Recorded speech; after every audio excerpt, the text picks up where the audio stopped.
ಅತ್ಯಾಚಾರ ಸಂತ್ರಸ್ತೆಯನ್ನ ಅಪಹರಿಸಿದ್ದ ಪ್ರಕರಣದಲ್ಲಿ ಬಂಧನವಾಗಿದ್ದ ರೇವಣ್ಣರನ್ನ 4 ದಿನ ಎಸ್ಐಟಿ ಕಸ್ಟಡಿಗೆ ಕೊಟ್ಟು ಕೋರ್ಟ್ ಆದೇಶಿಸಿದೆ. ಬಂಧಿತ ರೇವಣ್ಣ ಅವರನ್ನ ಕೋರಮಂಗಲದ ನ್ಯಾಯಾಧೀಶ ರವೀಂದ್ರ ಕಟ್ಟಿಮನಿ ಎದುರು ಹಾಜರುಪಡಿಸಲಾಯಿತು. ಪ್ರಕರಣದ ವಾದ ಪ್ರತಿವಾದವನ್ನ ಆಲಿಸಿದ ನ್ಯಾಯಾಧೀಶರು ರೇವಣ್ಣರನ್ನ ಎಸ್ಐಟಿ ವಶಕ್ಕೆ ಒಪ್ಪಿಸಿದ್ದಾರೆ. ಸಂತ್ರಸ್ತೆಯ ಹೇಳಿಕೆ ಆಧರಿಸಿ ನಿನ್ನೆ ರಾತ್ರಿಯಿಂದಲೂ ರೇವಣ್ಣಗೆ ಪ್ರಶ್ನೆಗಳ ಸುರಿಮಳೆಯಾಯಿತು. ಎಸ್ಐಟಿ ಅಧಿಕಾರಿಗಳ ಪ್ರಶ್ನೆಗೆ ರೇವಣ್ಣ ಸರಿಯಾಗಿ ಉತ್ತರ ನೀಡ್ತಾ ಇಲ್ಲ ಅಂತ ಹೇಳಲಾಗ್ತಾ ಇದೆ. ಹೀಗಾಗಿ ರೇವಣ್ಣ ವಿಚಾರಣೆಗೆ ಇನ್ನೂ ಕೆಲ ದಿನಗಳ ಅವಶ್ಯಕತೆ ಇದೆ ಅಂತ ಎಸ್ಐಟಿ ಮನವಿ ಮಾಡಿತ್ತು.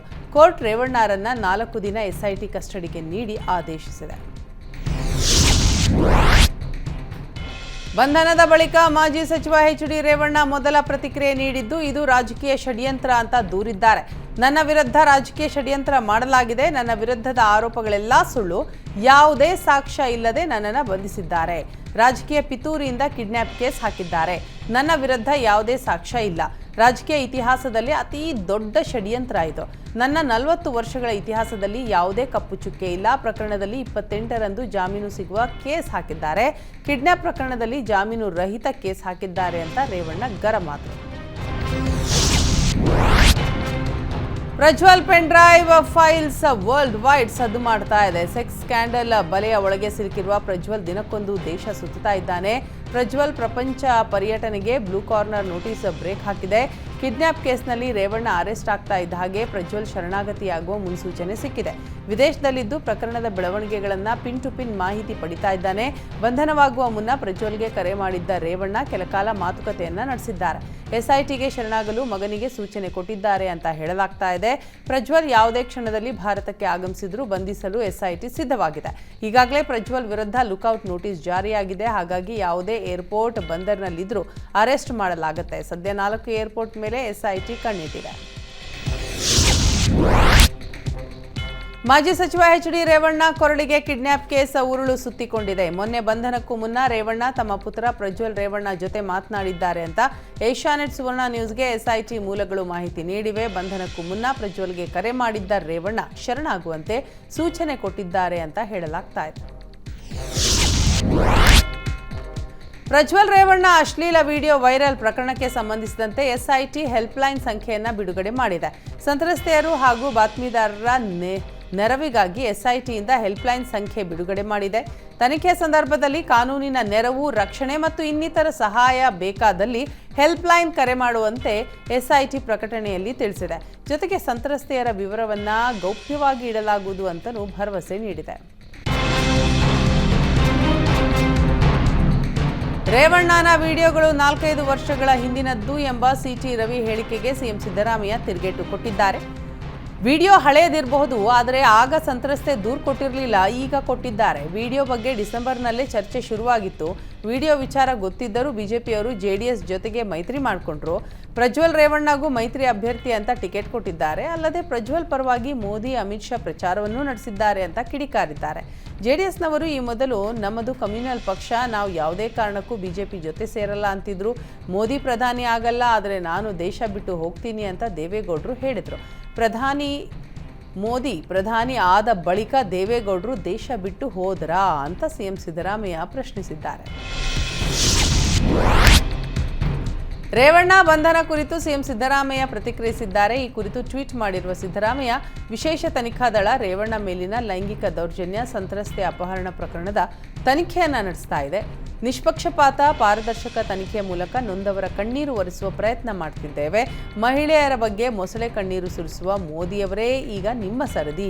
ಮಹಿಳಾ ಕಾಳಜಿ ಬರೀ ನಿಮ್ಮ ಭಾಷಣಕ್ಕೆ ಸೀಮಿತವಲ್ಲ, ಕೃತಿಯಲ್ಲೂ ಇದೆ ಎನ್ನುವುದಾದರೆ ಬ್ರಿಜ್ಭೂಷಣ್, ಕುಲ್ದೀಪ್ ಸೆಂಗಲ್, ರಂತ್ ಮಹಿಳಾ ಪೀಡಕರು ಮಾಡಿರುವ ಪಾಪಕ್ಕೆ ತಕ್ಕ ಶಿಕ್ಷೆ ಆಗುವಂತೆ ಮಾಡಿ. ಈಗಲಾದರೂ ನೊಂದ ಹೆಣ್ಣು ಮಕ್ಕಳಿಗೆ ನ್ಯಾಯ ಕೊಡಿಸುವ ಪ್ರಾಮಾಣಿಕ ಪ್ರಯತ್ನ ಮಾಡಿ. ಇಲ್ಲದೆ ಹೋದರೆ ನಿಮ್ಮ ಆತ್ಮಸಾಕ್ಷಿಯು ನಿಮ್ಮನ್ನು ಕ್ಷಮಿಸಲಾರದು ಅಂತ ಟ್ವೀಟ್ ಮೂಲಕ ಮೋದಿ ವಿರುದ್ಧ ಕಿಡಿಕಾರಿದ್ದಾರೆ. ಸಂಸದ ಪ್ರಜ್ವಲ್ ರೇವಣ್ಣ ಅಶ್ಲೀಲ ವಿಡಿಯೋ ಪ್ರಕರಣ ಸಂಬಂಧ ಸಚಿವ ಚಲುವರಾಯಸ್ವಾಮಿ ಪ್ರತಿಕ್ರಿಯೆ ಕೊಟ್ಟಿದ್ದಾರೆ.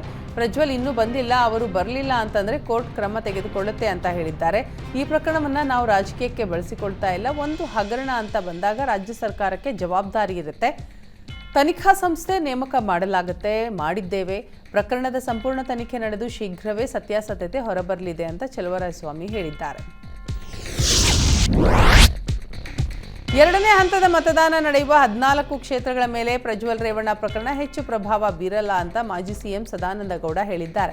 ಬಳ್ಳಾರಿಯಲ್ಲಿ ಮಾತನಾಡಿದ ಸದಾನಂದ ಗೌಡ, ಪ್ರಜ್ವಲ್ ಪ್ರಕರಣದ ಬಗ್ಗೆ ನನಗೆ ಹೆಚ್ಚಿನ ಮಾಹಿತಿ ಇಲ್ಲ, ಹಾಗಾಗಿ ಹೆಚ್ಚು ಮಾತನಾಡಲ್ಲ. ಆದರೆ ಕಾಂಗ್ರೆಸ್ನವರು ಇದನ್ನೇ ದೊಡ್ಡ ಅಸ್ತ್ರವಾಗಿ ಮಾಡಿಕೊಂಡಿದ್ದಾರೆ. ಉಪ್ಪು ತಿಂದವರು ನೀರು ಕುಡಿಯಲಿ. ತನಿಖೆ ನಡೀತಾ ಇರೋದ್ರಿಂದ ನಾನು ಹೆಚ್ಚು ಕಾಮೆಂಟ್ ಮಾಡಲ್ಲ ಅಂತ ಹೇಳಿದ್ದಾರೆ. ಪ್ರಜ್ವಲ್ ರೇವಣ್ಣ ಪ್ರಕರಣದಲ್ಲಿ ಟೀಕೆ ಟಿಪ್ಪಣಿ ಮಾಡಲ್ಲ. ಎಸ್ಐಟಿ ತನಿಖೆ ನಡೀತಾ ಇದೆ. ವರದಿ ಬಂದ ನಂತರ ಮಾತಾಡೋದು ಒಳ್ಳೆಯದು ಅಂತ ಎಂಎಲ್ಸಿ ಬಿಕೆ ಹರಿಪ್ರಸಾದ್ ಹೇಳಿದ್ದಾರೆ. ಹುಬ್ಬಳ್ಳಿಯಲ್ಲಿ ಮಾತನಾಡಿದ ಅವರು, ನಮ್ಮ ಪ್ರಣಾಳಿಕೆಯಲ್ಲಿ ಧರ್ಮಾಧಾರಿತ ಮೀಸಲಾತಿ ಕೊಡೋದಾಗಿ ಹೇಳಿಲ್ಲ. ನಮ್ಮ ಪ್ರಣಾಳಿಕೆಯಲ್ಲಿ ಧರ್ಮಾಧಾರಿತ ಮೀಸಲಾತಿಯ ಬಗ್ಗೆ ಹೇಳಿದ್ದರೆ ನಾನು ಇವರ ಗುಲಾಮನಾಗ್ತೀನಿ. ಅನಕ್ಷರಸ್ಥರ ಕೈಯಲ್ಲಿ ಪ್ರಣಾಳಿಕೆ ಹೋದರೆ ಇಂತಹ ಚರ್ಚೆ ಮಾಡ್ತಾರೆ. ಕಾಂಗ್ರೆಸ್ ಪಕ್ಷ ಧರ್ಮ ಜಾತಿ ಆಧಾರಿತ ರಾಜಕೀಯ ಮಾಡಿಲ್ಲ. ಬಿಜೆಪಿಯವರದ್ದು ಸುಳ್ಳಿನ ಫ್ಯಾಕ್ಟರಿ. ಸುಳ್ಳು ಹೇಳಿ ಅಧಿಕಾರಕ್ಕೆ ಬಂದಿದ್ದಾರೆ. ಈ ಬಾರಿ ರಾಜ್ಯದ ಎಲ್ಲ ಕ್ಷೇತ್ರಗಳಲ್ಲಿ ಕಾಂಗ್ರೆಸ್ ಗೆಲುವು ಸಾಧಿಸಲಿದೆ ಅಂತ ವಿಶ್ವಾಸ ವ್ಯಕ್ತಪಡಿಸಿದರು. ಪ್ರಜ್ವಲ್ ರೇವಣ್ಣ ಅಶ್ಲೀಲ ವಿಡಿಯೋ ಪ್ರಕರಣದಿಂದ ದೇವೇಗೌಡರ ಕುಟುಂಬ ಮುಜುಗರಕ್ಕೆ ಈಡಾಗಿದೆ. ಮಾಜಿ ಪ್ರಧಾನಿ ಎಂಬ ಕಾರಣಕ್ಕೆ ದೇವೇಗೌಡರಿಗೆ ನೀಡಿದ್ದ ಸಂಸದರ ನಿವಾಸವನ್ನು ಎಸ್ಐಟಿ ಅಧಿಕಾರಿಗಳು ವಶಕ್ಕೆ ಪಡೆದಿದ್ದಾರೆ. 2019ರಲ್ಲಿ ದೇವೇಗೌಡರಿಗಾಗಿಯೇ ಸಂಸದರ ಭವನ ನಿರ್ಮಿಸಲಾಗಿತ್ತು. ಪ್ರಜ್ವಲ್ ಗೆದ್ದ ಬಳಿಕ ದೇವೇಗೌಡರ ನಿವಾಸವನ್ನೇ ಬಳಸಿಕೊಳ್ತಾ ಇದ್ರು. ವಾರದಲ್ಲಿ 4 ದಿನ ಇದೇ ನಿವಾಸದಲ್ಲೇ ವಾಸ್ತವ್ಯ ಹೂಡ್ತಾ ಇದ್ರು. ಇದೇ ನಿವಾಸದಲ್ಲಿ ಅತ್ಯಾಚಾರ ನಡೆದಿದೆ ಅಂತ ಮಹಿಳೆ ದೂರು ಸಲ್ಲಿಸಿದ ಹಿನ್ನೆಲೆ ಸಂಸದರ ನಿವಾಸವನ್ನು ವಶಕ್ಕೆ ಪಡೆಯಲಾಗಿದೆ. ಪ್ರಜ್ವಲ್ ರೇವಣ್ಣ ಅಶ್ಲೀಲ ವಿಡಿಯೋ ಪ್ರಕರಣದಲ್ಲಿ ರಾಜಕೀಯ ಜಟಾಪಟಿ ಜೋರಾಗಿದೆ. ಪ್ರಜ್ವಲ್ ರೇವಣ್ಣ ಬಗ್ಗೆ ಬಿಜೆಪಿಗೆ ಎಲ್ಲ ಗೊತ್ತಿದ್ರೂ ವಿದೇಶಕ್ಕೆ ಕಳುಹಿಸಿದ್ದಾರೆ ಅಂತ ಬಿಜೆಪಿ ನಾಯಕರ ವಿರುದ್ಧ ಪ್ರಿಯಾಂಕ್ ಖರ್ಗೆ ವಾಗ್ದಾಳಿ ನಡೆಸಿದ್ದಾರೆ. ವಿಶ್ವಗುರುವಿಗೆ ಎಲ್ಲ ವಿಚಾರ ಗೊತ್ತಿದೆ. ನೀರವ್ ಮೋದಿ, ಪ್ರಜ್ವಲ್ ಸೇರಿ ಹಲವರನ್ನ ವಾಪಸ್ ತರುವ ಕೆಲಸ ಮಾಡ್ತಾ ಇಲ್ಲ. ಬಿಜೆಪಿಯವರು ಈ ವಿಚಾರದಲ್ಲಿ ಯಾಕೆ ಮೈ ಮೇಲೆ ಎಣ್ಣೆ ಹಾಕಿಕೊಂಡು ಕುಳಿತಿದ್ದಾರೆ ಅಂತ ಪ್ರಶ್ನಿಸಿದ್ದಾರೆ. ಬೇರೆ ಪಕ್ಷದವರು ಏನಾದರೂ ಈ ರೀತಿ ಮಾಡಿದ್ರೆ ದಿಲ್ಲಿಯಲ್ಲಿ ಹಳಿಯವರೆಗೂ ಪ್ರಚಾರವನ್ನ ಮಾಡ್ತಿದ್ರು. ಎಲ್ಲದರ ಬಗ್ಗೆ ಮಾತನಾಡುವ ಬಿಜೆಪಿ ನಾಯಕರು ಇದರ ಬಗ್ಗೆ ಯಾಕೆ ಮಾತನಾಡ್ತಿಲ್ಲ? ಪ್ರಜ್ವಲ್ಗೆ ಏನಾದರೂ ಮಾನಸಿಕ ರೋಗ ಇತ್ತಾ ಅಂತ ಪ್ರಶ್ನಿಸಿದ್ದಾರೆ. ಪ್ರಜ್ವಲ್ ಪ್ರಕರಣದಲ್ಲಿ ಕಾನೂನಿನ ಪ್ರಕಾರ ಕ್ರಮವಾಗಿದೆ ಅಂತ ಹುಬ್ಬಳ್ಳಿಯಲ್ಲಿ ಸಚಿವ ದಿನೇಶ್ ಗುಂಡೂರಾವ್ ಹೇಳಿದ್ದಾರೆ. ಪ್ರಜ್ವಲ್ ಪ್ರಕರಣದಲ್ಲಿ ಸರ್ಕಾರ ಸರಿಯಾಗಿದೆ, ರಾಜಕೀಯ ಬೆರೆಸಿಲ್ಲ. ಈ ಪ್ರಕರಣದಲ್ಲಿ ಬಿಜೆಪಿ ಮುಖಂಡರು ಯಾಕೆ ಸೂಕ್ತ ಹೇಳಿಕೆ ಕೊಡ್ತಾ ಇಲ್ಲ? ಬಿಜೆಪಿ ನಾಯಕರು ಗೊಂದಲದ ಹೇಳಿಕೆ ಯಾಕೆ ಕೊಡ್ತಾ ಇದ್ದಾರೆ ಅಂತ ಪ್ರಶ್ನಿಸಿದ್ರು. ಅಲ್ಲದೆ ಈ ವಿಡಿಯೋ ಫೇಕ್ ಇದೆ ಅಂತ ಬೊಮ್ಮಾಯಿ ಹೇಳಿದ್ರು. ನಾವು ನಿಷ್ಪಕ್ಷಪಾತ ತನಿಖೆ ನಡೆಸ್ತಾ ಇದ್ದೇವೆ. ಎಲ್ಲ ದಾಖಲೆಗಳನ್ನು ಆಧರಿಸಿ ಪೊಲೀಸರು ಕ್ರಮ ತೆಗೆದುಕೊಂಡಿದ್ದಾರೆ. ಸಂತ್ರಸ್ತೆಯ ಹೇಳಿಕೆಯನ್ನ ಪಡೆದ ನಂತರವೇ ರೇವಣ್ಣನನ್ನ ಬಂಧಿಸಲಾಗಿದೆ. ರಾಜಕೀಯ ಲಾಭ ಇದ್ರೆ ಮಾತ್ರ ಬಿಜೆಪಿಯವರು ಎದ್ದೇಳ್ತಾರೆ ಅಂತ ಬಿಜೆಪಿ ವಿರುದ್ಧ ದಿನೇಶ್ ಗುಂಡೂರಾವ್ ವಾಗ್ದಾಳಿ ನಡೆಸಿದ್ದಾರೆ. ಪ್ರಜ್ವಲ್ ರೇವಣ್ಣ ಅಶ್ಲೀಲ ವಿಡಿಯೋ ಪ್ರಕರಣಕ್ಕೆ ಸಂಬಂಧಿಸಿದಂತೆ ಶ್ರೀರಾಮ ಸೇನೆಯ ಮುಖ್ಯಸ್ಥ ಪ್ರಮೋದ್ ಮುತಾಲಿಕ್ ಪ್ರತಿಕ್ರಿಯೆ ಕೊಟ್ಟಿದ್ದು, ಈ ರೀತಿ ಘಟನೆ ಸಮಾಜದಲ್ಲಿ ಕೆಟ್ಟ ಪರಿಣಾಮ ಬೀರುತ್ತೆ ಅಂತ ಹೇಳಿದ್ದಾರೆ. ಬೆಂಗಳೂರಿನಲ್ಲಿ ಮಾತನಾಡಿದ ಪ್ರಮೋದ್ ಮುತಾಲಿಕ್, ಇಂತಹ ಘಟನೆ ಸರಿಯಲ್ಲ. ಯಾರು ಈ ವಿಡಿಯೋಗಳನ್ನು ಬಿಡುಗಡೆ ಮಾಡಿದ್ದಾರೋ ಅದು ಇನ್ನೂ ದೊಡ್ಡ ಅಪರಾಧ. ಹೆಣ್ಣು ಮಕ್ಕಳು ಬದುಕಬೇಕು, ಅವರ ಬದುಕು ಹಾಳು ಮಾಡಬಾರ್ದು. ಅವ್ರಿಗೂ ಒಂದು ಜೀವನ ಇದೆಯಲ್ಲ, ಅವರನ್ನು ಹರಾಜು ಮಾಡಿದ್ದು ಬಹಳ ದೊಡ್ಡ ದುರಂತ ಅಂತ ಹೇಳಿದ್ರು. ಇನ್ನು ಆಗಬಾರದ ಘಟನೆ ಆಗಿ ಹೋಗಿದೆ. ಘಟನೆ ತಪ್ಪೋ ಒಪ್ಪೋ ಸತ್ಯಾಸತ್ಯತೆ ಹೊರಬರಬೇಕಿದೆ.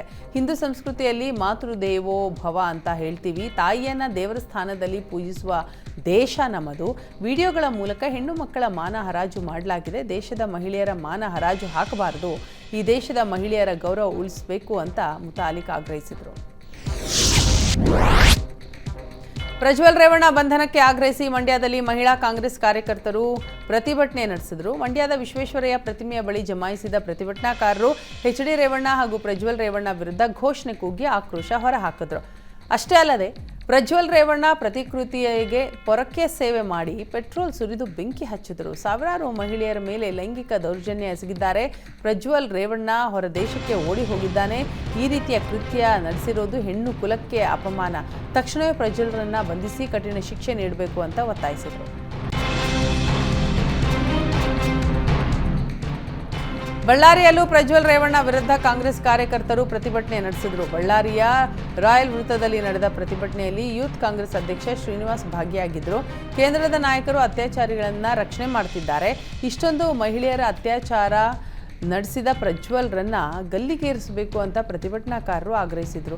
ಇನ್ನು ನೂರಾರು ಮಹಿಳೆಯರ ಬಾಳು ಹಾಳು ಮಾಡಿದ ಪ್ರಜ್ವಲ್ ರಕ್ಷಣೆ ಮಾಡಲಾಗ್ತಾ ಇದೆ. ನೀಚ ಕೃತ್ಯ ಮಾಡಿರೋ ಪ್ರಜ್ವಲ್ನಂತವರಿಗೆ ಮೋದಿ ಸಾಥ್ ನೀಡ್ತಿದ್ದಾರೆ. ಬೇಟಿ ಬಚಾವೋ ಬೇಟಿ ಪಡಾವೋ ಘೋಷವಾಕ್ಯ ಹೇಳೋ ನಾಯಕರೆಲ್ಲಿದ್ದಾರೆ ಅಂತ ಬಿಜೆಪಿ ನಾಯಕರ ವಿರುದ್ಧ ಕಿಡಿಕಾರರು.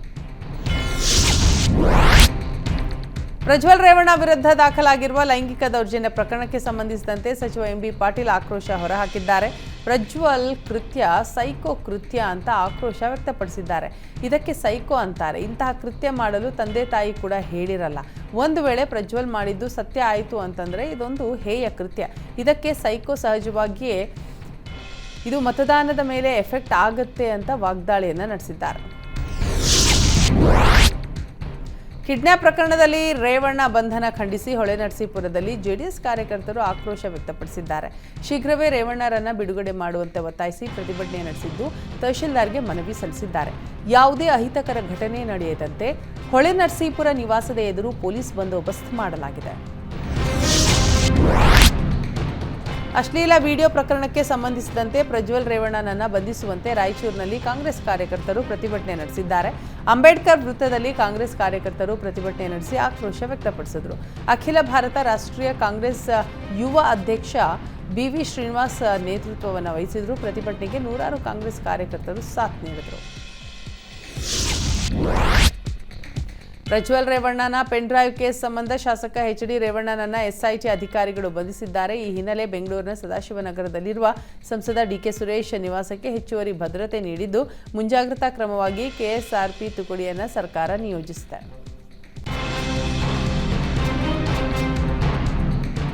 ಕಾಂಗ್ರೆಸ್ ಮುಖಂಡನಿಗೆ ಡಿಸಿಎಂ ಡಿಕೆಶಿ ಕಪಾಳ ಮೋಕ್ಷ ಮಾಡಿದ್ದಾರೆ. ಕಳೆದ ರಾತ್ರಿ ಡಿಕೆಶಿ ಸವಣೂರಿನಲ್ಲಿ ಪ್ರಚಾರಕ್ಕೆ ಬಂದಿದ್ರು. ಡಿಕೆಶಿ ಕಾರಿನಿಂದ ಇಳಿತಾ ಇದ್ದ ಹಾಗೆ ಪುರಸಭೆ ಸದಸ್ಯ ಅಲ್ಲಾವುದ್ದೀನ್ ಮನಿಯಾರ್ ಡಿಕೆಶಿ ಹೆಗಲ ಮೇಲೆ ಕೈ ಹಾಕಿದ್ರು. ಇದರಿಂದ ಸಿಟ್ಟಿಗೆದ್ದ ಡಿಕೆಶಿ ಅಲ್ಲಾವುದ್ದೀನ್ಗೆ ಕಪಾಳ ಮೋಕ್ಷ ಮಾಡಿದ್ದಾರೆ. ಡಿಕೆಶಿ ಕಪಾಳ ಮೋಕ್ಷದ ವಿಡಿಯೋ ಸೋಷಿಯಲ್ ಮೀಡಿಯಾದಲ್ಲಿ ಫುಲ್ ವೈರಲ್ ಆಗಿದೆ. ಶಿವಾನಂದ ಪಾಟೀಲ್ ವಿರುದ್ಧ ಮಾಜಿ ಸಚಿವ ಎಸ್.ಕೆ. ಬೆಳ್ಳುಬ್ಬಿ ವಾಗ್ದಾಳಿ ನಡೆಸಿದ್ದಾರೆ. ಭ್ರಷ್ಟಾಚಾರ ಗೂಂಡಾಗಿರಿ ಮಾಡುವಂತಹ ಸಚಿವ ಶಿವಾನಂದ ಕುಟುಂಬದವರಿಗೆ ಮತ ನೀಡಬೇಡಿ, ಬದಲಾಗಿ ಸೌಮ್ಯ ಸ್ವಭಾವದ ಬಿಜೆಪಿಯ ಗದ್ದಿಗೌಡರಿಗೆ ಮತ ನೀಡಿ ಅಂತ ಹೇಳಿದರು. ಬರಗಾಲ ಪರಿಹಾರ ವಿಚಾರವಾಗಿ ರೈತರ ವಿರುದ್ಧ ಮಾತನಾಡಿರುವ ಶಿವಾನಂದ ಪಾಟೀಲ್ಗೆ ಈಗ ರೈತರ ಮತ ಕೇಳುವ ಹಕ್ಕಿಲ್ಲ, ಅಪ್ಪ ಮಗಳು ಒಂದೇ ಎಂದು ಕಿಡಿಕಾರದರು. ಕಾಂಗ್ರೆಸ್ಗೆ ಮತ ನೀಡೋದ್ರಿಂದ ಅವ್ಯವಹಾರ, ಭ್ರಷ್ಟಾಚಾರ, ಗೂಂಡಾಗಿರಿ ಪ್ರೋತ್ಸಾಹ ನೀಡಿದಂತಾಗುತ್ತೆ. ಇದೆಲ್ಲವೂ ತಡೆಯುವ ನಿಟ್ಟಿನಲ್ಲಿ ಬಿಜೆಪಿಯ ಪಿಸಿ ಗದ್ದಿಗೌಡರಿಗೆ ಮತ ನೀಡಿ ಗೆಲ್ಲಿಸಿ ಅಭಿವೃದ್ಧಿಗೆ ಸಹಕರಿಸಬೇಕು ಅಂತ ಮನವಿ ಮಾಡಿದರು. ಚಾಲಕನ ನಿಯಂತ್ರಣ ತಪ್ಪಿ ಪೆಟ್ರೋಲ್ ತುಂಬಿದ್ದ ಟ್ಯಾಂಕರ್ ಪಲ್ಟಿಯಾದ ಘಟನೆ ಎಲೆಕ್ಟ್ರಾನಿಕ್ ಸಿಟಿಯಲ್ಲಿ ನಡೆದಿದೆ. ಮಂಗಳೂರಿನಿಂದ ಅತ್ತಿಬೆಲೆಗೆ ಬರ್ತಾ ಇದ್ದ ಟ್ಯಾಂಕರ್ ಎಲೆಕ್ಟ್ರಾನಿಕ್ ಸಿಟಿ ಟೋಲ್ ಬಳಿ ಹೆದ್ದಾರಿಯಲ್ಲಿದ್ದ ಡಿವೈಡರ್ಗೆ ಡಿಕ್ಕಿ ಹೊಡೆದು ಪಲ್ಟಿಯಾಗಿದೆ. ಟ್ಯಾಂಕರ್ ಮಗುಚಿ ಬೀಳ್ತಾ ಇದ್ದಂತೆ ಭಾರೀ ಪ್ರಮಾಣದಲ್ಲಿ ಪೆಟ್ರೋಲ್ ಸೋರಿಕೆಯಾಗಿದೆ. ವಿಷಯ ತಿಳಿದು ಕೂಡಲೇ ಸ್ಥಳಕ್ಕೆ ಆಗಮಿಸಿದ ಅಗ್ನಿಶಾಮಕ ದಳ ಕ್ರೇನ್ ಬಳಸಿ ಟ್ಯಾಂಕರ್ ಅನ್ನ ಕ್ರೇನ್ನ ಮೂಲಕ ಮೇಲೆತ್ತು. ಬೆಂಗಳೂರಿನ ಹಲಸೂರಿನ ಸೋಮೇಶ್ವರ ಕಾಮಾಕ್ಷಮ್ಮ ಜಾತ್ರೆ ಅದ್ದೂರಿಯಾಗಿ ನಡೆದಿದೆ. ಮಲ್ಲಿಗೆ ಹೂಗಳಿಂದ ಅಲಂಕೃತಗೊಂಡ 10 ಪಲ್ಲಕ್ಕಿಗಳಲ್ಲಿ ದೇವರ ವಿಗ್ರಹಗಳನ್ನು ಭಕ್ತರು ಮೆರವಣಿಗೆ ಮಾಡಿಸಿದ್ರು. ಪ್ರತಿ ವರ್ಷ ಏಪ್ರಿಲ್ ಮೇ ತಿಂಗಳಿನಲ್ಲಿ ಈ ಜಾತ್ರೆ ನಡೀತಾ ಇದ್ದು ಈ ಬಾರಿಯೂ ಅದ್ದೂರಿ ಸಂಭ್ರಮಕ್ಕೆ ಸಾಕ್ಷಿಯಾಯಿತು. ಉತ್ಸವದಲ್ಲಿ ಬೆಂಗಳೂರಿನ ಬೇರೆ ಭಾಗಗಳಿಂದ ಸುಮಾರು 30,000ಕ್ಕೂ ಅಧಿಕ ಭಕ್ತಾದಿಗಳು ಬಂದಿದ್ದರು. ಹೈ ವೋಲ್ಟೇಜ್ ವಿದ್ಯುತ್ ಪೂರೈಕೆಯಾಗಿ 22 ಮನೆಗಳ ವಿದ್ಯುತ್ ಉಪಕರಣ ಸಂಪೂರ್ಣ ಸುಟ್ಟು ಕರಕಲಾಗಿರುವ ಘಟನೆ ನೆಲಮಂಗಲದಲ್ಲಿ ನಡೆದಿದೆ. ಒಂದು ಮನೆ ಸಂಪೂರ್ಣವಾಗಿ ಬೆಂಕಿಗೆ ಆಹುತಿಯಾಗಿದೆ. ಮನೆಯಲ್ಲಿ ಒಂದು ಮಗು, 2 ವೃದ್ಧರು, ಓರ್ವ ಮಹಿಳೆ ಇದ್ದು ಬೆಂಕಿ ಹೆಚ್ಚಾಗ್ತಾ ಇದ್ದ ಹಾಗೆ ಮನೆಯಿಂದ ಹೊರಬಂದಿದ್ದಾರೆ. ಸ್ವಲ್ಪ ಯಾಮಾರಿದ್ದರೂ ಭಾರೀ ಅನಾಹುತ ಸಂಭವಿಸ್ತಾ ಇತ್ತು. ಸ್ಥಳಕ್ಕೆ ಬಂದ ಬೆಸ್ಕಾಂ ಅಧಿಕಾರಿಗಳ ವಿರುದ್ಧ ಗ್ರಾಮಸ್ಥರು ಆಕ್ರೋಶವನ್ನು ಹೊರಹಾಕಿದ್ದಾರೆ. ನೆಲಮಂಗಲ ಗ್ರಾಮಾಂತರ ಪೊಲೀಸ್ ಠಾಣಾ ವ್ಯಾಪ್ತಿಯಲ್ಲಿ ಈ ಘಟನೆ ನಡೆದಿದೆ.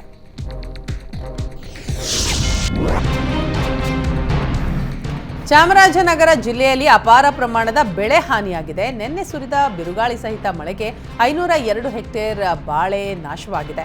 893 ರೈತರು ಬೆಳೆಯನ್ನ ಕಳೆದುಕೊಂಡು ಕಂಗಾಲಾಗಿದ್ದಾರೆ. ತೋಟಗಾರಿಕೆ ಇಲಾಖೆ ಪ್ರಾಥಮಿಕ ಸಮೀಕ್ಷೆ ನಡೆಸಿದೆ. ಅಧಿಕಾರಿಗಳು ಬೆಳೆ ನಷ್ಟದ ಸ್ಪಷ್ಟ ಚಿತ್ರಣಕ್ಕೆ ಮುಂದಾಗಿದ್ದು ಎನ್ಡಿಆರ್ಎಫ್ ಮಾರ್ಗಸೂಚಿಯ ಪ್ರಕಾರ ಪರಿಹಾರ ನೀಡಲು ಕ್ರಮ ವಹಿಸಲಿದ್ದಾರೆ. ರೈತರಿಗೆ ಪರಿಹಾರ ಕೊಡಿಸುತ್ತೇವೆ ಅಂತ ಜಿಲ್ಲಾಧಿಕಾರಿ ಶಿಲ್ಪಾ ನಾಗ್ ಭರವಸೆ ಕೊಟ್ಟಿದ್ದಾರೆ. ಯಾದಗಿರಿಯಲ್ಲಿ ಅಕ್ರಮವಾಗಿ ಮಾಂಸ ಸಾಗಾಣಿಕೆ ಮಾಡ್ತಾ ಇದ್ದ ವಾಹನವನ್ನ ಹಿಂದೂಪರ ಕಾರ್ಯಕರ್ತರು ಹಿಡಿದು ಪೊಲೀಸರಿಗೆ ಒಪ್ಪಿಸಿದ್ದಾರೆ. ಯಾದಗಿರಿಯ ಹುಣಸಗಿ ಪಟ್ಟಣದ ಬಳಿ ವಾಹನ ಸಿಕ್ಕಿಬಿದ್ದಿದೆ. ವಾಹನ ಮಹಾರಾಷ್ಟ್ರ ಮೂಲದ್ದು ಅಂತ ತಿಳಿದು ಬಂದಿದೆ. ಮಹಾರಾಷ್ಟ್ರದಿಂದ ತಾಳಿಕೋಟೆ ಮಾರ್ಗವಾಗಿ ಹೈದರಾಬಾದ್ಗೆ ವಾಹನ ಹೋಗ್ತಾ ಇತ್ತು. ಈ ಮಧ್ಯೆ ಹುಣಸಗಿ ಬಳಿ ವಾಹನವನ್ನ ನಿಲ್ಲಿಸಲಾಗಿದ್ದು ಸ್ಥಳೀಯ ಹಿಂದೂಪರ ಕಾರ್ಯಕರ್ತರಿಗೆ ಅಕ್ರಮ ಮಾಂಸ ಸಾಗಾಟದ ಬಗ್ಗೆ ಅನುಮಾನ ಬಂದಿದೆ. ಆಗ ಹಿಂದೂಪರ ಕಾರ್ಯಕರ್ತರು ಪೊಲೀಸರಿಗೆ ಮಾಹಿತಿ ಕೊಟ್ಟಿದ್ದಾರೆ. ತಕ್ಷಣವೇ ಪೊಲೀಸರು ಸ್ಥಳಕ್ಕೆ ಬಂದು ಮಾಂಸ ಸಾಗಾಣಿಕೆ ವಾಹನವನ್ನ ವಶಕ್ಕೆ ಪಡೆದಿದ್ದಾರೆ.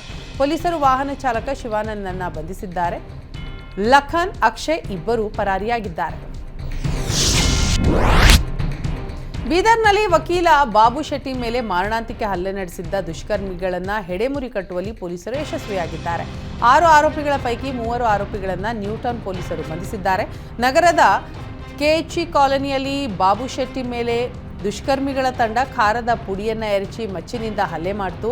ಹಲ್ಲೆಯಿಂದ ವಕೀಲ ಬಾಬು ಶೆಟ್ಟಿಗೆ ಮುಖದ ಭಾಗ ಹಾಗೂ ಬಲಗೈ ಮತ್ತು ಕಾಲಿಗೆ ಗಾಯವಾಗಿತ್ತು. ಕೊನೆಗೂ ಪೊಲೀಸರು ಆರೋಪಿಗಳನ್ನು ಬಂಧಿಸಿದ್ದಾರೆ. ಪೊಲೀಸರ ಕಾರ್ಯಕ್ಕೆ ಪ್ರಶಂಸೆ ವ್ಯಕ್ತಪಡಿಸಿದ ಎಸ್ಪಿ ತಂಡಕ್ಕೆ ಬಹುಮಾನ ನೀಡಿದ್ದಾರೆ. ಬೊಂಬೆನಾಡು ಚನ್ನಪಟ್ಟಣಕ್ಕೂ ಜಲಕ್ಷಾಮ ತಟ್ಟಿದೆ. ದಶಕಗಳ ಬಳಿಕ ಇಗ್ಗಲೂರು ಜಲಾಶಯ ಖಾಲಿಯಾಗಿದ್ದು ರೈತರು ಕಂಗಾಲಾಗಿದ್ದಾರೆ. 150ಕ್ಕೂ ಹೆಚ್ಚು ಕೆರೆಗಳಿಗೆ ನೀರಿನ ಮೂಲವಾಗಿರೋ ಇಗ್ಗಲೂರು ಜಲಾಶಯ ಈಗ ಬರಿದಾಗಿದೆ. ಜನ, ಜಾನುವಾರುಗಳು ಹಾಗೂ ಕೃಷಿ ಚಟುವಟಿಕೆಗಳಿಗೆ ನೀರಿಲ್ಲದೆ ಸಂಕಷ್ಟ ಎದುರಾಗಿದೆ. 0.18 ಟಿಎಂಸಿ ಸಾಮರ್ಥ್ಯ ಹೊಂದಿರೋ ಜಲಾಶಯ ಇದೀಗ ಕೇವಲ 5 ಅಡಿ ನೀರಿದೆ. ಜಲಾಶಯ ಖಾಲಿಯಾದ ಹಿನ್ನೆಲೆ ಕೆರೆಗಳಲ್ಲೂ ನೀರಿಲ್ಲದೆ ರೈತರು ಪರದಾಡ್ತಾ ಇದ್ದಾರೆ. ಕಲಬುರಗಿಯಲ್ಲಿ ವೀರಶೈವ ಲಿಂಗಾಯತ ಸಮಾಜದ ಬೃಹತ್ ಸಮಾವೇಶ ನಡೆಯಿತು. ಜಿಲ್ಲೆಯ 20ಕ್ಕೂ ಹೆಚ್ಚು ಮಠಾಧೀಶರ ನೇತೃತ್ವದಲ್ಲಿ ನಡೆದ ಸಮಾವೇಶದಲ್ಲಿ ಸಹಸ್ರಾರು ಜನರು ಪಾಲ್ಗೊಂಡಿದ್ದರು. ವೀರಶೈವ ಲಿಂಗಾಯತ ಸಮಾಜದ ಮೇಲೆ ನಿರಂತರವಾಗಿ ಅನ್ಯಾಯ, ದೌರ್ಜನ್ಯ ನಡೀತಾ ಇದೆ. ಇದಕ್ಕೆ ಹುಬ್ಬಳ್ಳಿಯಲ್ಲಿ ನಡೆದ ನೇಹಾ ಹಿರೇಮಠ ಕೊಲೆ ಪ್ರಕರಣ ಒಂದು ದೊಡ್ಡ ಸಾಕ್ಷಿ ಅಂತ ಸಮಾವೇಶದಲ್ಲಿ ಪಾಲ್ಗೊಂಡ ಸ್ವಾಮೀಜಿಗಳು, ಸಮಾಜದ ಮುಖಂಡರು ಕಳವಳ ವ್ಯಕ್ತಪಡಿಸಿದರು. ರಾಜ್ಯ ಸರ್ಕಾರ ವೀರಶೈವ ಲಿಂಗಾಯತರ ರಕ್ಷಣೆ ಹಾಗೂ ಅಭಿವೃದ್ಧಿ ವಿಚಾರದಲ್ಲಿ ಅನ್ಯಾಯ ಮಾಡ್ತಾ ಇದೆ ಅಂತ ಸರ್ಕಾರದ ವಿರುದ್ಧ ಅಸಮಾಧಾನ ವ್ಯಕ್ತಪಡಿಸಿದರು. ತುಂಗಭದ್ರಾ ನದಿಯಲ್ಲಿ ನೀರು ಕಡಿಮೆಯಾದ ಹಿನ್ನೆಲೆ ಮೊಸಳೆಗಳು ಹೊಲ ಗದ್ದೆಗಳು ಮತ್ತು ಗ್ರಾಮಗಳ ಕಡೆ ಬರ್ತಾ ಇವೆ. ಬಳ್ಳಾರಿ ಜಿಲ್ಲೆ ಸಿರುಗುಪ್ಪ ತಾಲೂಕಿನ ಹಚ್ಚೊಳ್ಳಿ ಗ್ರಾಮದ ಹೊರವಲಯದಲ್ಲಿ ತಡರಾತ್ರಿ ಒಂದು ಮೊಸಳೆ ಕಾಣಿಸಿಕೊಂಡಿದೆ. ಮೊಸಳೆ ಕಂಡು ಆತಂಕಗೊಂಡಿದ್ದ ಗ್ರಾಮಸ್ಥರು ಕೂಡಲೇ ಅರಣ್ಯಾಧಿಕಾರಿಗಳಿಗೆ ಮಾಹಿತಿ ಕೊಟ್ಟಿದ್ದಾರೆ. ಸ್ಥಳಕ್ಕೆ ಆಗಮಿಸಿದ ಅರಣ್ಯಾಧಿಕಾರಿಗಳ ತಂಡ ಮತ್ತು ಮೊಸಳೆ ರೆಸ್ಕ್ಯೂ ನಿಪುಣ ವೇಶ್ಗಾರ್ ಮಲ್ಲಯ್ಯ ಮೊಸಳೆ ಸೆರೆ ಹಿಡಿದಿದ್ದಾರೆ. ಮೊಸಳೆ ರೆಸ್ಕ್ಯೂ ಮಾಡುವ ರೋಚಕ ವಿಡಿಯೋ ಮೊಬೈಲ್ನಲ್ಲಿ ಸೆರೆಯಾಗಿದೆ. ಮೊಸಳೆ ರಕ್ಷಣೆ ಬಳಿಕ ತುಂಗಭದ್ರಾ ಡ್ಯಾಮಿನ ಹಿನ್ನೀರಿನಲ್ಲಿ ಮೊಸಳೆಯನ್ನ ಬಿಡಲಾಗಿದೆ. ಕೊಪ್ಪಳದಲ್ಲಿ ಕಾಂಗ್ರೆಸ್ ಮುಖಂಡರಿಂದ ಹಣ ಹಂಚಿಕೆ ಆರೋಪ ಕೇಳಿಬಂದಿದೆ. ಕೊಪ್ಪಳ ತಾಲೂಕಿನ ಕುಣಕೇರಿ ತಾಂಡಾದಲ್ಲಿ ಹಣ ಹಂಚಿದ್ದಾರೆ. ಕುಣಕೇರಿ ತಾಂಡಾದಲ್ಲಿ ಬಿಜೆಪಿ ಅಭ್ಯರ್ಥಿ ಪರ ಪ್ರಚಾರಕ್ಕೆ ಯದುವೀರ್ ಒಡೆಯರ್ ಆಗಮಿಸಿದ್ರು. ಯದುವೀರ್ ಒಡೆಯರ್ ಬಂದು ಹೋದ ತಕ್ಷಣವೇ ಹಣ ಹಂಚಿರುವ ಆರೋಪ ಕೇಳಿಬಂದಿದೆ. ಪ್ರತಿಯೊಬ್ಬರಿಗೂ ಬಹಿರಂಗವಾಗಿ 500 ರೂಪಾಯಿ ಹಣ ಹಂಚುವ ವಿಡಿಯೋ ವೈರಲ್ ಆಗಿದೆ. ಬಿಸಿಲಿನ ಬೇಗೆಗೆ ರಾಯಚೂರು ಜನ ಹೈರಾಣಾಗಿದ್ದಾರೆ. ಚಲಿಸ್ತಾ ಇದ್ದ ಕಾರಿನಲ್ಲಿ ಏಕಾಏಕಿ ಬೆಂಕಿ ಕಾಣಿಸಿಕೊಂಡಿದ್ದು ಕೂಡಲೇ ಎಚ್ಚೆತ್ತ ಕಾರು ಚಾಲಕ ಕಾರಿನಿಂದ ಹೊರಬಂದು ಪ್ರಾಣ ಉಳಿಸಿಕೊಂಡಿದ್ದಾನೆ. ರಾಯಚೂರು ಜಿಲ್ಲೆ ಯರಮರಸ್ನ YTPS ಬಳಿ ಘಟನೆ ನಡೆದಿದೆ. ಕೂಡಲೇ ಸ್ಥಳಕ್ಕೆ ಆಗಮಿಸಿದ ಅಗ್ನಿಶಾಮಕ ಸಿಬ್ಬಂದಿ ಬೆಂಕಿ ನಂದಿಸುವಲ್ಲಿ ಯಶಸ್ವಿಯಾಗಿದ್ದಾರೆ. ಇಂಡಿಗನತ್ತ ಗ್ರಾಮದಲ್ಲಿ ಇವಿಎಂ ಧ್ವಂಸ ಪ್ರಕರಣ ಸಂಬಂಧ ಬಂಧನ ಭೀತಿಯಿಂದ ಕಾಡಿನಲ್ಲಿ ಅವಿತಿದ್ದ ಗ್ರಾಮಸ್ಥರನ್ನ ವಾಪಸ್ ಕರೆತರಲಾಗಿದೆ. ಪ್ರಕರಣದಲ್ಲಿ ಭಾಗಿಯಾದವರ ಮೇಲೆ ಮಾತ್ರ ಕ್ರಮ ತೆಗೆದುಕೊಳ್ತೇವೆ, ಉಳಿದವರು ಹೆದರುವ ಅಗತ್ಯ ಇಲ್ಲ ಅಂತ ಚಾಮರಾಜನಗರ ಜಿಲ್ಲಾಡಳಿತದ ಅಧಿಕಾರಿಗಳು ಗ್ರಾಮಸ್ಥರಿಗೆ ಧೈರ್ಯ ತುಂಬಿದ್ದಾರೆ. ಇವಿಎಂ ಧ್ವಂಸಪಡಿಸಿದ ಬಳಿಕ ಹೆದರಿಕೊಂಡು ಬಂಧನದ ಭಯದಿಂದ ಊರನ್ನೇ ಖಾಲಿ ಮಾಡಿಕೊಂಡು ಗ್ರಾಮಸ್ಥರು ಕಾಡಿನಲ್ಲಿ ಅವಿತುಕೊಂಡಿದ್ರು. ವೃದ್ಧರು, ಮಕ್ಕಳು, ಜಾನುವಾರುಗಳಿಗೆ ನೀರು, ಊಟ ಇಲ್ಲದೆ ಪರದಾಡ್ತಾ ಇದ್ದು ಮೇವಿಲ್ಲದೆ 2 ಎಮ್ಮೆಗಳು ಮೃತಪಟ್ಟಿದ್ದು. ಇದನ್ನ ಮನಗಂಡಂತಹ ಜಿಲ್ಲಾಡಳಿತ ಕಾಡಿನಲ್ಲಿ ಅವಿತಿದ್ದ ಗ್ರಾಮಸ್ಥರನ್ನ ಪತ್ತೆ ಹಚ್ಚಿ ಊರಿಗೆ ಕರೆತರಲಾಗಿದೆ. ಬಿಸಿಲ ತಾಪ ತಾಳಲಾರದೆ ನಾಗರಹಾವೊಂದು ಬೈಕ್ ಸೀಟ್ ಅಡಿ ಸೇರಿಕೊಂಡ ಸಂಗತಿ ಬೆಳಕಿಗೆ ಬಂದಿದೆ. ತುಮಕೂರಿನ ಹುನ್ನುಡಿಕೆ ಹ್ಯಾಂಡ್ ಪೋಸ್ಟ್ನಲ್ಲಿ ಮಾಯರಂಗಯ್ಯ ಎಂಬುವವರ ಬೈಕ್ ಸೀಟ್ ಅಡಿ ನಾಗರಹಾವು ಸೇರಿಕೊಂಡಿತ್ತು. ಕೂಡಲೇ ಉರುಗತ್ ರಕ್ಷಕ ದಿಲೀಪ್ಗೆ ವಿಷಯ ತಿಳಿಸಿದ್ದು ಸ್ಥಳಕ್ಕೆ ಆಗಮಿಸಿದ ದಿಲೀಪ್ ಹಾವು ರಕ್ಷಿಸಿ ಕಾಡಿಗೆ ಬಿಟ್ಟಿದ್ದಾರೆ. ಬಿಜೆಪಿ ರಾಷ್ಟ್ರೀಯ ಅಧ್ಯಕ್ಷ ಜೆಪಿ ನಡ್ಡಾ ವಿರುದ್ಧ ಬೆಂಗಳೂರಿನ ಹೈಗ್ರೌಂಡ್ಸ್ ಪೊಲೀಸ್ ಠಾಣೆಯಲ್ಲಿ ಎಫ್ಐಆರ್ ದಾಖಲಾಗಿದೆ. ಎಸ್ಸಿ ಎಸ್ಟಿ ಅನುದಾನ ಮುಸ್ಲಿಂ ಪಾಲಾಗ್ತಾ ಇದೆ ಅಂತ ಆರೋಪಿಸಿ ಬಿಜೆಪಿ ಜಾಹೀರಾತನ್ನ ನೀಡಿತ್ತು. ಈ ಹಿನ್ನೆಲೆಯಲ್ಲಿ ರಾಜ್ಯ ಕಾಂಗ್ರೆಸ್ ಘಟಕ ಜೆಪಿ ನಡ್ಡಾ, ಅಮಿತ್ ಮಾಳವಿಯಾ, ಬಿವೈ ವಿಜಯೇಂದ್ರ ವಿರುದ್ಧ ದೂರು ನೀಡಿತ್ತು. ಈ ದೂರಿನ ಅನ್ವಯ ಪೊಲೀಸರು ಎಫ್ಐಆರ್ ದಾಖಲಿಸಿಕೊಂಡಿದ್ದಾರೆ.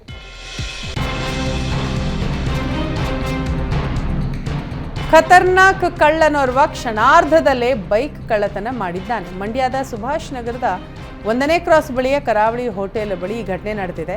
ಅಂಗಡಿ ಬಳಿ ನಿಲ್ಲಿಸಿದ್ದ ಹೋಂಡಾ ಶೈನ್ ಬೈಕ್ ಎಗರಿಸಿದ್ದಾನೆ. ಕಳ್ಳತನವಾದ ಬೈಕ್ ಸುನೀಲ್ ಎಂಬುವವರಿಗೆ ಸೇರಿದ್ದಾಗಿದೆ. ನಿಂತಿದ್ದ ಬೈಕ್ ಕದ್ದೊಯ್ತಾ ಇದ್ದ ದೃಶ್ಯ ಸಿಸಿಟಿವಿಯಲ್ಲಿ ಸೆರೆಯಾಗಿದೆ. ಘಟನಾ ಸ್ಥಳಕ್ಕೆ ಪೊಲೀಸರು ಭೇಟಿ ಕೊಟ್ಟು ಪರಿಶೀಲನೆ ನಡೆಸಿದ್ದಾರೆ. ಪ್ರಕರಣ ದಾಖಲಿಸಿಕೊಂಡು ಕಳ್ಳನಿಗಾಗಿ ಪೊಲೀಸರು ಬಲೆ ಬೀಸಿದ್ದಾರೆ. ಬಿಜೆಪಿ ಮುಖಂಡನ ಮೇಲೆ ಕಾಂಗ್ರೆಸ್ ಮುಖಂಡನೋರ್ವ ಹಲ್ಲೆ ನಡೆಸಿದ ಘಟನೆ ಕೊಪ್ಪಳದ ಯಲಮಗೇರಿಯಲ್ಲಿ ನಡೆದಿದೆ. ಬಿಜೆಪಿ ಮುಖಂಡ ದ್ಯಾಮಣ್ಣ ಹಲ್ಲೆಗೆ ಒಳಗಾದ ವ್ಯಕ್ತಿ. ಘಟನೆಯಲ್ಲಿ ದ್ಯಾಮಣ್ಣನಿಗೆ ಹೆಚ್ಚಿನ ಗಾಯಗಳಾಗಿದ್ದು ಚಿಕಿತ್ಸೆಗಾಗಿ ಕೊಪ್ಪಳದ ಜಿಲ್ಲಾಸ್ಪತ್ರೆಗೆ ಸೇರಿಸಲಾಗಿದೆ. ಶಾಸಕ ಜನಾರ್ದನ ರೆಡ್ಡಿ ಆಸ್ಪತ್ರೆಗೆ ಭೇಟಿ ಕೊಟ್ಟು ಹಲ್ಲೆಗೆ ಒಳಗಾದ ದ್ಯಾಮಣ್ಣನ ಆರೋಗ್ಯವನ್ನು ವಿಚಾರಿಸಿದ್ದಾರೆ. ಇನ್ನು ಬಿಜೆಪಿ ಮುಖಂಡ ಮೇಲೆ ಕಾಂಗ್ರೆಸ್ ಕಾರ್ಯಕರ್ತರ ಹಲ್ಲೆಯನ್ನ ಮಾಜಿ ಸಚಿವ ಜನಾರ್ದನ ರೆಡ್ಡಿ ಖಂಡಿಸಿದ್ದಾರೆ. ಯಲಮಗೇರಿ ಗ್ರಾಮದಲ್ಲಿ ನನ್ನ ಕಾರ್ಯಕರ್ತರ ಮೇಲೆ ಹಲ್ಲೆ ಮಾಡಲಾಗಿದೆ. ಕಾಂಗ್ರೆಸ್ನವರಿಗೆ ವಿನಾಶಕಾಲ ವಿಪರೀತ ಬುದ್ಧಿ ಬಂದಿದೆ. ಚುನಾವಣೆಯಲ್ಲಿ ಗೆಲುವು ಸೋಲು ಸಹಜ, ಆದರೆ ಈ ರೀತಿ ಹೆದರಿಕೆ ವಾತಾವರಣ ಇರಬಾರ್ದು. ಪೊಲೀಸ್ ಇಲಾಖೆ ಮಧ್ಯಪ್ರವೇಶ ಮಾಡಿ ಈ ಕ್ರಿಮಿನಲ್ ಕೇಸ್ ನಿಲ್ಲಿಸಬೇಕು. ಈ ರೀತಿ ಕ್ಷೇತ್ರದಾದ್ಯಂತ ರೌಡಿಸಂ ಮಾಡಲು ಕಾಂಗ್ರೆಸ್ ತಯಾರಿ ಮಾಡಿಕೊಂಡಿದೆ. ಇದನ್ನ ಕೂಡಲೇ ಮಟ್ಟ ಹಾಕದೆ ಹೋದರೆ ಮುಂದೆ ಆಗುವ ಅನಾಹುತಕ್ಕೆ ಜಿಲ್ಲಾಡಳಿತದ ಅಧಿಕಾರಿಗಳೇ ಕಾರಣ ಅಂತ ಆಕ್ರೋಶ ಹೊರಹಾಕಿದರು. 40,000 ಮೌಲ್ಯದ ಪರ್ಸ್ ಎಗರಿಸಿದ ಕೇಸ್ ಒಂದು ತಡವಾಗಿ ಬೆಳಕಿಗೆ ಬಂದಿದೆ. ಶೈಲಿ ಪರ್ಸ್ ಮತ್ತು ಹಣ ಕಳೆದುಕೊಂಡ ಮಹಿಳೆ. ಮೇ 2ರಂದು ಮಹಿಳೆ ಬೆಂಗಳೂರಿನ ಕೋರಮಂಗಲದ ಮ್ಯಾವ್ರಿಕ್ ಕೆಫೆಗೆ ತೆರಳಿದ್ದರು. ಈ ವೇಳೆ ಮಹಿಳೆ ಪರ್ಸ್ ಬಿಟ್ಟು ಹೋಗಿದ್ದನ್ನು ಗಮನಿಸಿದ ಖದೀಮ ಪರ್ಸ್ ಎಗರಿಸಿದ್ದಾನೆ. ಸದ್ಯ ಕೃತ್ಯ ಕೆಫೆಯ ಸಿಸಿಟಿವಿಯಲ್ಲಿ ಸೆರೆಯಾಗಿದೆ. ಘಟನೆ ಸಂಬಂಧ ಕೋರಮಂಗಲ ಪೊಲೀಸರು ಪ್ರಕರಣವನ್ನು ದಾಖಲಿಸಿಕೊಂಡಿದ್ದಾರೆ. ಕಾಂಗ್ರೆಸ್ ವಿರುದ್ಧ ಪ್ರಧಾನಿ ಮೋದಿ ಗುಡುಗಿದ್ದಾರೆ. ಕಾಂಗ್ರೆಸ್ ಮುಸ್ಲಿಮರನ್ನ ದಾಳವಾಗಿ ಬಳಸಿಕೊಳ್ತಾ ಇದೆ. ಕಾಂಗ್ರೆಸ್ನ ಕುಪುಟ ನಾಟಕ ಮುಸ್ಲಿಮರಿಗೆ ಈಗ ಅರ್ಥ ಆಗಿದೆ. ಬಿಜೆಪಿ ಮಾಡಿದಂತಹ ಅಭಿವೃದ್ಧಿ ನೋಡಿ ಮುಸ್ಲಿಂ ಸಮುದಾಯ ಈಗ ಬಿಜೆಪಿಯತ್ತ ಬರ್ತಾ ಇದೆ ಅಂತ ಹೇಳಿದ್ದಾರೆ. ಬಹುತೇಕ ಜನರು ಕಾಂಗ್ರೆಸ್ ಮತ್ತು ಇಂಡಿಯಾ ಒಕ್ಕೂಟದಿಂದ ಅಂತರ ಕಾಯ್ದುಕೊಂಡಿದ್ದು ಬಿಜೆಪಿಯತ್ತ ಬಂದಿದ್ದಾರೆ ಅಂತ ಹೇಳಿದರು. ಇನ್ನು ಎಲ್ಲ ಸಮುದಾಯ ಬಿಜೆಪಿ ಬೆಂಬಲಿಸಿದ್ದೇ ಆದಲ್ಲಿ ಭಾರತವು ಮುಂದಿನ 1000 ವರ್ಷಗಳ ಕಾಲ ಶಕ್ತಿಶಾಲಿ ರಾಷ್ಟ್ರವಾಗಿ ಉಳಿಯಲು ಅಡಿಪಾಯ ಹಾಕುತ್ತೇವೆ ಅಂತ ಹೇಳಿದರು. ಪ್ರಧಾನಿ ಮೋದಿ ವಿರುದ್ಧ ಮಮತಾ ಬ್ಯಾನರ್ಜಿ ಸರಣಿ ವಾಗ್ದಾಳಿ ನಡೆಸಿದ್ದಾರೆ. ಮೋದಿ ಕಣ್ಣೀರು ಸುರಿಸೋದನ್ನ ಮೊದಲು ನಿಲ್ಲಿಸಲಿ ಅಂತ ವಾಗ್ದಾಳಿ ನಡೆಸಿದ್ದಾರೆ. ಸಂದೇಶ್ ಖಾಲಿ ಘಟನೆ ಕುರಿತಂತೆ ಹಣ ಬಲದಿಂದ ಬಿಜೆಪಿಯು ಸುಳ್ಳು ಮಾಹಿತಿಯನ್ನ ಹಬ್ಬಿಸಿದೆ. ಬಿಜೆಪಿಯೇ ಈ ಸಂಚು ರೂಪಿಸಿರುವ ಸಂಗತಿ ಇತ್ತೀಚೆಗೆ ನಡೆದ ಮಾರುವೇಷ ಕಾರ್ಯಾಚರಣೆಯಲ್ಲಿ ಬಹಿರಂಗಗೊಂಡಿದೆ. ಹೀಗಾಗಿ ಈ ವಿಚಾರವಾಗಿ ಪ್ರಧಾನಿ ನರೇಂದ್ರ ಮೋದಿ ಮೊಸಳೆ ಕಣ್ಣೀರು ಸುರಿಸೋದನ್ನ ನಿಲ್ಲಿಸಬೇಕು ಅಂತ ಅಂದರು. ಇನ್ನು ಬಿಜೆಪಿ ಇಷ್ಟೊಂದು ಕೀಳು ಮಟ್ಟಕ್ಕೆ ಇಳಿಯುತ್ತೆ ಅಂತ ಯಾರೂ ಊಹಿಸಿರಲಿಲ್ಲ. ಇಂತಹ ಘೋರ ಆರೋಪವನ್ನ ಮಾಡುವ ಮೂಲಕ ಪಶ್ಚಿಮ ಬಂಗಾಳದ ತಾಯಂದಿರ ಗೌರವಕ್ಕೆ ಧಕ್ಕೆ ತರಬೇಡಿ. ನಮ್ಮ ಪಕ್ಷದ ವಿರುದ್ಧ ಸುಳ್ಳು ಆರೋಪಗಳನ್ನು ಹೊರಿಸೋದಕ್ಕೆ ರಾಜ್ಯದ ಮಹಿಳೆಯರಿಗೆ ಹಣ ನೀಡುವ ಮೂಲಕ ಅವರಿಗೆ ಅಗೌರವ ತೋರಬೇಡಿ ಅಂತ ಹೇಳಿದರು. ಕಾಂಗ್ರೆಸ್ ಅಧಿಕಾರಕ್ಕೆ ಬಂದರೆ ರೋಹಿತ್ ವೇಮುಲಾ ಕಾಯ್ದೆಯನ್ನ ಜಾರಿಗೆ ತರಲಿದೆ ಅಂತ ಕೆಸಿ ವೇಣುಗೋಪಾಲ್ ಭರವಸೆ ನೀಡಿದ್ದಾರೆ. ರೋಹಿತ್ ವೇಮುಲಾರಂತೆ ಆರ್ಥಿಕ ಮತ್ತು ಸಾಮಾಜಿಕವಾಗಿ ಹಿಂದುಳಿದ ವರ್ಗದ ವಿದ್ಯಾರ್ಥಿಗಳಿಗೆ ತೊಂದರೆ ಆಗಬಾರದು ಎಂಬ ಉದ್ದೇಶದಿಂದ ಜಾತಿ ಮತ್ತು ಜನಾಂಗೀಯ ದೌರ್ಜನ್ಯಗಳ ನಿಯಂತ್ರಣಕ್ಕೆ ರೋಹಿತ್ ವೇಮುಲಾ ಕಾಯ್ದೆ ಜಾರಿಗೆ ತರ್ತೇವೆ ಅಂತ ರೋಹಿತ್ ವೇಮುಲಾ ಪ್ರಕರಣದ ಕುರಿತು ಈ ಹಿಂದೆ ನಡೆದ ತನಿಖೆಯಲ್ಲಿ ಬಹಳ ವ್ಯತ್ಯಾಸಗಳಾಗಿವೆ. ವೇಮುಲಾ ಕುಟುಂಬಕ್ಕೆ ನ್ಯಾಯ ಒದಗಿಸಲು ತೆಲಂಗಾಣದ ರೇವಂತ್ ರೆಡ್ಡಿ ಸರ್ಕಾರ ಬದ್ಧವಾಗಿದೆ ಅಂತ ಹೇಳಿದರು. ಪಾಕಿಸ್ತಾನ ಆಕ್ರಮಿತ ಕಾಶ್ಮೀರವನ್ನು ಭಾರತವು ಬಲ ಪ್ರಯೋಗ ಮಾಡಿ ವಶಪಡಿಸಿಕೊಳ್ಳುವ ಅಗತ್ಯ ಇಲ್ಲ. ಕಾಶ್ಮೀರದ ಬೆಳವಣಿಗೆಯನ್ನು ಗಮನಿಸಿದ ಬಳಿಕ ಅಲ್ಲಿನ ಜನರೇ ಭಾರತದೊಂದಿಗೆ ಸೇರಲು ಬಯಸುತ್ತಾರೆ ಅಂತ ರಕ್ಷಣಾ ಸಚಿವ ರಾಜನಾಥ್ ಸಿಂಗ್ ಹೇಳಿದ್ದಾರೆ. ಭಾರತ ಪಿಒಕೆ ಮೇಲಿನ ತನ್ನ ಹಕ್ಕನ್ನು ಎಂದಿಗೂ ಬಿಟ್ಟು ಕೊಡೋದಿಲ್ಲ ಅಂತ ಅಂದರು. ಜಮ್ಮು ಮತ್ತು ಕಾಶ್ಮೀರವು ಆರ್ಥಿಕ ಪ್ರಗತಿಗೆ ಸಾಕ್ಷಿಯಾಗ್ತಾ ಇದ್ದು ಅಲ್ಲಿ ಶಾಂತಿ ಮರಳಿದೆ. ಹೀಗಾಗಿ ಭಾರತದೊಂದಿಗೆ ವಿಲೀನಗೊಳಿಸುವ ಕುರಿತು ಪಿಒಕೆ ಜನರಿಂದಲೇ ಬೇಡಿಕೆಗಳು ಬರಲಿವೆ ಅಂತ ಅಂದರು. ಜಮ್ಮು ಮತ್ತು ಕಾಶ್ಮೀರದಲ್ಲಿ ಪರಿಸ್ಥಿತಿ ಗಮನಾರ್ಹವಾಗಿ ಸುಧಾರಿಸಿದ್ದು ಕೇಂದ್ರಾಡಳಿತ ಪ್ರದೇಶದಲ್ಲಿ ಇನ್ನು ಮುಂದೆ ಸಶಸ್ತ್ರ ಪಡೆಗಳ ವಿಶೇಷ ಅಧಿಕಾರ ಕಾಯ್ದೆ ಅಗತ್ಯವಿಲ್ಲದ ಸಮಯ ಬರಲಿದೆ ಅಂತ ಹೇಳಿದರು. ಸಲ್ಮಾನ್ ಖಾನ್ ಅವರ ಮನೆ ಹೊರಗೆ ಗುಂಡಿನ ದಾಳಿ ನಡೆಸಿದ್ದ ಪ್ರಕರಣಕ್ಕೆ ಸಂಬಂಧಿಸಿದಂತೆ ಕಸ್ಟಡಿಯಲ್ಲೇ ಮೃತಪಟ್ಟ ಅನುಜ್ ಥಾಪನ್ ಸಾವಿನ ಕುರಿತು ಸಿಬಿಐ ತನಿಖೆ ನಡೆಸುವಂತೆ ಅವರ ಕುಟುಂಬದವರು ಬಾಂಬೆ ಹೈಕೋರ್ಟ್ ಮೊರೆ ಹೋಗಿದ್ದಾರೆ. ಲಾಕಪ್ನಲ್ಲೇ ಥಾಪನ್ ಆತ್ಮಹತ್ಯೆ ಮಾಡಿಕೊಂಡಿದ್ದಾನೆ ಅಂತ ಪೊಲೀಸರು ಹೇಳಿದರೆ ಆತನ ತಾಯಿ ರೀಟಾ ದೇವಿ ಗಂಭೀರ ಆರೋಪ ಮಾಡಿದ್ದಾರೆ. ನನ್ನ ಮಗನನ್ನ ಕೊಲ್ಲಲಾಗಿದೆ ಅಂತ ಆರೋಪಿಸಿ ಹೈಕೋರ್ಟ್ಗೆ ಅರ್ಜಿ ಸಲ್ಲಿಸಿದ್ದಾರೆ. ಹೊಸದಾಗಿ ಮರಣೋತ್ತರ ಪರೀಕ್ಷೆಗೆ ನಿರ್ದೇಶನ ನೀಡಬೇಕು, ಸಿಬಿಐ ತನಿಖೆಗೆ ಕೊಡಬೇಕು ಅಂತ ಮನವಿ ಮಾಡಿದ್ದಾರೆ. ಲೋಕಸಮರದ 3ನೇ ಹಂತದ ಮತದಾನ ಮುಗಿದ ನಂತರ ಪ್ರಧಾನಿ ಮೋದಿ 400 ಸ್ಥಾನಗಳತ್ತ ಮುಂದುವರಿಯಲಿದ್ದಾರೆ ಅಂತ ಕೇಂದ್ರ ಗೃಹ ಸಚಿವ ಅಮಿತ್ ಶಾ ವಿಶ್ವಾಸ ವ್ಯಕ್ತಪಡಿಸಿದ್ದಾರೆ. ಚುನಾವಣೆಯ ಮೊದಲ 2 ಹಂತಗಳಲ್ಲಿ ಪಕ್ಷವು 100 ಸ್ಥಾನವನ್ನು ದಾಟಲಿದೆ ಅಂತ ಅಂದರು. ಇನ್ನು ಇಂಡಿಯಾ ಮೈತ್ರಿಕೂಟದ ಬಗ್ಗೆ ಲೇವಡಿ ಮಾಡಿದ ಅಮಿತ್ ಶಾ, ರಾಹುಲ್ ಗಾಂಧಿ ಸೇರಿದಂತೆ ಯಾವ ನಾಯಕನೂ ದೇಶವನ್ನು ಮುನ್ನಡೆಸಲು ಅರ್ಹರಲ್ಲ. ಇಡೀ ದೇಶ ಮೋದಿ ಅವರನ್ನು 3ನೇ ಬಾರಿ ಪ್ರಧಾನಿ ಮಾಡೋದಕ್ಕೆ ತೀರ್ಮಾನಿಸಿದೆ ಅಂತ ಹೇಳಿದರು. ಮೋದಿ ಮತ್ತು ಯೋಗಿಗೆ ಮಕ್ಕಳಿಲ್ಲ, ಹಾಗಾಗಿ ನಿಮ್ಮ ಮಕ್ಕಳಿಗಾಗಿ ಕೆಲಸ ಮಾಡ್ತಾ ಇದ್ದಾರೆ. ಆದರೆ ಕಾಂಗ್ರೆಸ್ ಮತ್ತು ಸಮಾಜವಾದಿ ಪಕ್ಷಗಳು ತಮ್ಮ ಮಕ್ಕಳ ಭವಿಷ್ಯಕ್ಕಾಗಿ ಮತ ಬ್ಯಾಂಕ್ಗಳಿಗೆ ಲಾಭ ಮಾಡಿಕೊಡೋದಕ್ಕಾಗಿ ಚುನಾವಣೆಯಲ್ಲಿ ಸ್ಪರ್ಧಿಸ್ತಾ ಇವೆ ಅಂತ ಪ್ರಧಾನಿ ನರೇಂದ್ರ ಮೋದಿ ಕಿಡಿಕಾರಿದ್ದಾರೆ. ಕಾಂಗ್ರೆಸ್ ಮತ್ತು ಸಮಾಜವಾದಿ ಪಕ್ಷಗಳ ಘೋಷಣೆಗಳು ಸುಳ್ಳಾಗಿದ್ದು ಅವುಗಳ ಉದ್ದೇಶವೂ ಸರಿಯಿಲ್ಲ ಅಂತ ಅಂದರು. ಇನ್ನು ಕೋವಿಡ್-19 ಲಸಿಕೆ ಕುರಿತಂತೆ ಸಮಾಜವಾದಿ ಪಕ್ಷದ ನಾಯಕರ ವಿರುದ್ಧ ಹರಿಹಾಯ್ದ ಪ್ರಧಾನಿ, ಲಸಿಕೆಗಳ ಬಗ್ಗೆ ತಪ್ಪು ಮಾಹಿತಿ ನೀಡಿ ಸಮಾಜವಾದಿ ಪಕ್ಷದ ಮುಖಂಡರು ಜನರನ್ನ ಪ್ರಚೋದಿಸ್ತಾ ಇದ್ದಾರೆ. ಆದರೆ ಸಮಾಜವಾದಿ ಪಕ್ಷದ ನಾಯಕರೇ ರಹಸ್ಯವಾಗಿ ಲಸಿಕೆ ಹಾಕಿಕೊಂಡಿದ್ದಾರೆ ಅಂತ ಹೇಳಿದರು. ಚುನಾವಣೆಯಲ್ಲಿ ಗೆದ್ದರೆ ಮುಸ್ಲಿಮರಿಗೆ ನೀಡಲಾಗುವ 4% ಮೀಸಲಾತಿಯನ್ನು ಮುಂದುವರಿಸುತ್ತೇವೆ ಅಂತ ಟಿಡಿಪಿ ಮುಖ್ಯಸ್ಥ ಎನ್ ಚಂದ್ರಬಾಬು ನಾಯ್ಡು ಭರವಸೆ ಕೊಟ್ಟಿದ್ದಾರೆ. ಮುಸ್ಲಿಮರಿಗೆ ನೀಡಲಾಗಿರುವ 4% ಮೀಸಲಾತಿಗೆ ಮೊದಲಿನಿಂದಲೂ ನಮ್ಮ ಬೆಂಬಲ ಇದೆ. ಬಿಜೆಪಿ ಮತ್ತು ಟಿಡಿಪಿ ಎನ್ಡಿಎ ಮೈತ್ರಿಕೂಟದ ಮಿತ್ರ ಪಕ್ಷಗಳಾಗಿದ್ದು, ಬಿಜೆಪಿ ಅಧಿಕಾರಕ್ಕೆ ಬಂದರೆ ಮುಸ್ಲಿಮರಿಗೆ ನೀಡಲಾಗಿರುವ 4% ಮೀಸಲಾತಿಯನ್ನು ರದ್ದುಪಡಿಸುವ ಗುರಿ ಇದೆ ಅಂತ ಗೃಹ ಸಚಿವ ಅಮಿತ್ ಶಾ ಈಗಾಗಲೇ ಹೇಳಿದ್ದಾರೆ. ಅದರಂತೆ ಮೀಸಲಾತಿ ಮುಂದುವರಿಸುತ್ತೇವೆ ಅಂತ ಅಂದರು. ಇನ್ನು ರಾಜ್ಯದಲ್ಲಿ ವೈಎಸ್ಆರ್ ಕಾಂಗ್ರೆಸ್ ವಿರೋಧಿ ಅಲೆ ಇದೆ. 25 ಲೋಕಸಭಾ ಕ್ಷೇತ್ರಗಳಲ್ಲಿ 24 ಕ್ಷೇತ್ರಗಳಲ್ಲಿ ಟಿಡಿಪಿ ಗೆಲ್ಲಲಿದೆ. 175 ವಿಧಾನಸಭಾ ಕ್ಷೇತ್ರಗಳಲ್ಲಿ 160ಕ್ಕೂ ಹೆಚ್ಚು ಸ್ಥಾನಗಳನ್ನು ಪಡೆಯಲಿದ್ದೇವೆ ಅಂತ ವಿಶ್ವಾಸ ವ್ಯಕ್ತಪಡಿಸಿದರು.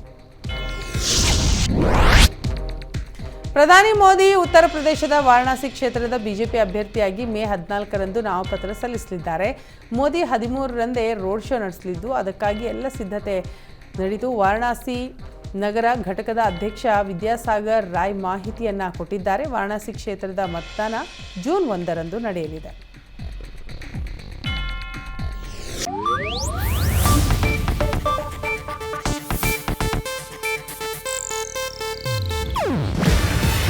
ಇದು ಏಷ್ಯಾನೆಟ್ ನ್ಯೂಸ್ ನೆಟ್ವರ್ಕ್ ಪ್ರಸ್ತುತಿ. ನೀವು ನೋಡ್ತಿದ್ದೀರಾ ಏಷ್ಯಾನೆಟ್ ಸುವರ್ಣ ನ್ಯೂಸ್.